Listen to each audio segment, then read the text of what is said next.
대선이 57일 앞으로 다가왔습니다. 시시각각 변하는 대선 현장 상황 전해드리는 대선 상황실 시작합니다. 대선 전국을 키워드로 짚어봅니다. 1등 전략과 2등 전략.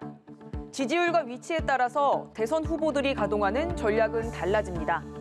어제 발표된 여론조사 결과를 보면 다자대결 구도에서 이재명 후보 37.1%, 윤석열 후보 30.5%, 심상정 후보 4.0%, 안철수 후보 13.6%입니다. 수치가 조금씩 다르긴 하지만 신년 여론조사에서부터 이런 흐름이 이어지고 있습니다. 일단 앞서 있는 이재명 후보는 1등 전략을 펴고 있습니다. 상대 후보가 일으킨 이슈에 일일이 대응하지 않으면서 정책 공약에 집중하는 전략입니다. 윤석열 후보의 여성가족부 폐지 공약이 파장을 일으켰지만 이 후보는 윤 후보의 이름과 해당 공약을 직접적으로 입에 올리진 않았습니다. 또 거기에 일부 정치인들이 한쪽에 편승해서 갈등이 격화되고 있는 그런 상황이죠. 저한테도 그 양자택일을 요구하는 그런 요구가 많습니다. 너 남자냐? 이대남이냐? 이대녀나 선택해라. 선택해라. 왜 선택해야 됩니까?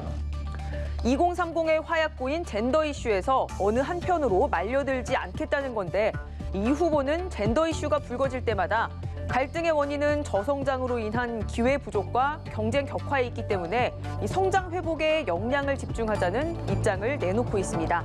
이 로우 리스크, 로 리턴. 그러니까 특별히 2030 남성표도 또 여성표도 끌어모을 수는 없겠지만 실점은 최소화하겠다는 걸로 보입니다. 그럼 점수는 어떻게 내냐고요?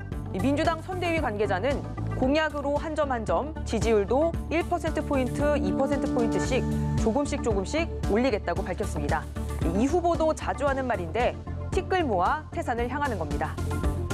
단 7자 공약을 던지고 간보는 야당의 가벼움과는 결을 달리 할 것입니다.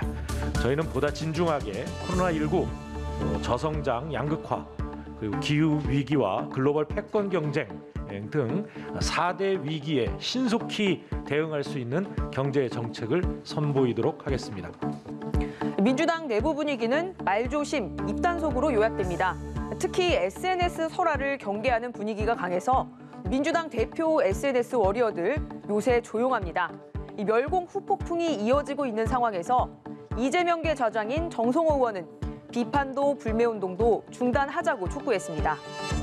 윤석열 후보와 국민의힘이 잘못을 인정하는 것 같으니 이 모든 비판을 멈추자고 글을 좋게 시작했는데 방점은 뒤쪽에 찍혔습니다.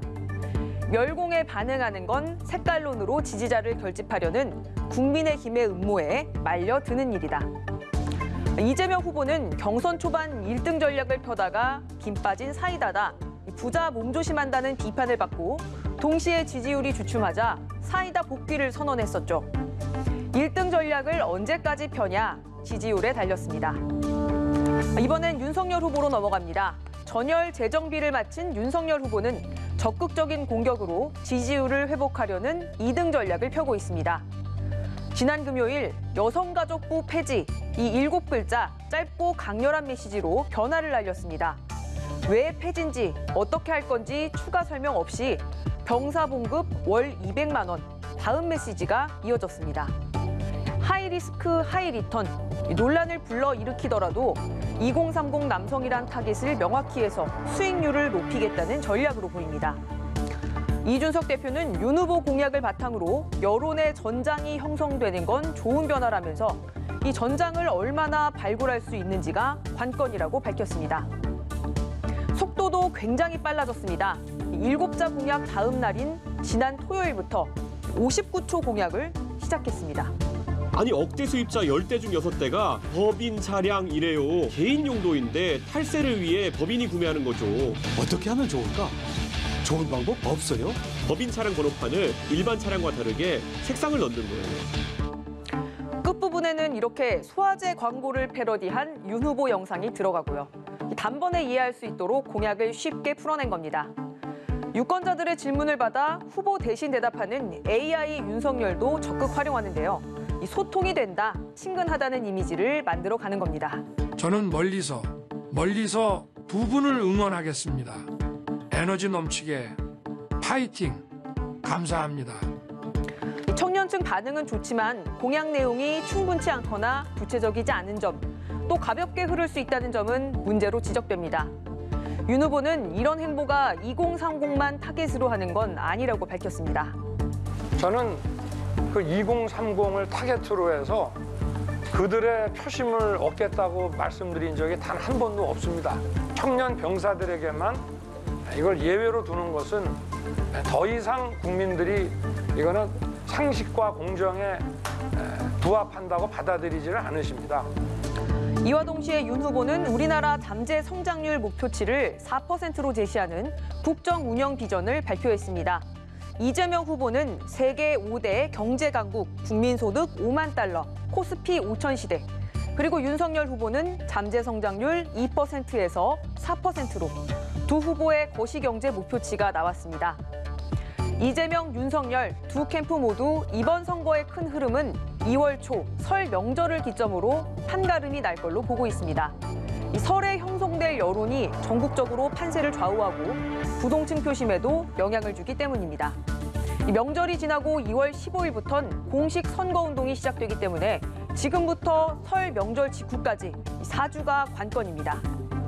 또 민생 중심의 정책 행보와 앞으로 TV 토론 등을 통해서 지지도의 추가 상승에 주력하고 조만간 안정적인 40% 지지율을 돌파하지 않겠나 이렇게 예상을 하고 있습니다. 당이 최대의 지상과제로 가지고 있는 호남 유권자와의 소통 등 그런 행보를 또 확대해서 설 전까지 다시 우리가 확고한 지지 기반을 구축해서 정권 교체에 나설 수 있는 그런 기반을 만들어 나가겠습니다. 설 전까지 주목해야 할 이슈가 윤 후보와 국민의당 안철수 후보의 단일화입니다. 정권 교체 여론이 높은 상황에서 국민의힘과 안 후보 지지층이 겹치는 만큼 시간이 갈수록 단일화에 대한 압박은 거세질 거란 관측이 나옵니다. 변수는 앞으로 일주일에서 2주일 지지율 흐름인데 이 주도권을 확보해야 하는 양측은 상대방에 대한 언급을 자제하고 있습니다. 그 부분은 유권자인 국민들께서 판단하실 문제고 제가 언급할 문제는 아닌 것 같습니다. 안 후보는 윤 후보가 단일화를 요구할 상황이 못 된다면서 대선 완주를 강조했습니다. 오늘은 여기까지 짚어보겠습니다. 생생한 대선 현장 상황은 내일 다시 전해드리도록 하겠습니다. 지금까지 대선 상황실이었습니다.